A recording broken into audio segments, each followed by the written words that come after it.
నా కొడకల్లారా టికెట్లు బుక్ అవ్వట్లేదా? మీకు చూపిస్తా ఆగండిరా, చూడండిరా, సైడ్లో స్క్రోల్ చేసి పెడుతున్నా చూడండిరా. 1 గంట షోలకి టికెట్లు బుక్ అవ్వలేదు, అసలు టికెట్లే బుక్ అవ్వట్లేదు. మీకెందుకురా టికెట్లు బుక్ అయితే బుక్ అవ్వకపోతే? నచ్చితే చూడు, లేకపోతే సైలెంట్గా కూర్చో, ఓకేనా? నచ్చినోడు చూస్తాడు, సినిమా బాగుంటే రేపు నువ్వే వెళ్ళి చూస్తావు, ఓకేనా?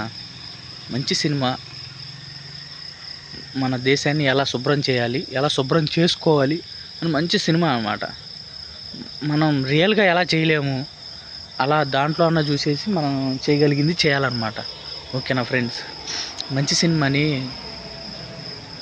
మనమే ప్రోత్సహించాలి, మన సినిమాని మనం ప్రోత్సహించుకోవాలి కదా. సరే, మన మీద మన అంత పెట్టుబడి పెట్టి ఆ సినిమా తీశారంటే మనం చేయగలిగింది మనం చేయాలన్నమాట, ఓకేనా ఫ్రెండ్స్? ఈ వీడియో చూసినోడు, నా కొడకలారా ఎవడన్నా నెగిటివ్ కామెంట్స్ పెట్టినోడు ఫీల్ అయితే ఫీల్ అయ్యి సావండి, ఓకేనా? సినిమా అయితే కొడతాం, గట్టిగా కొడతాం, అంతే.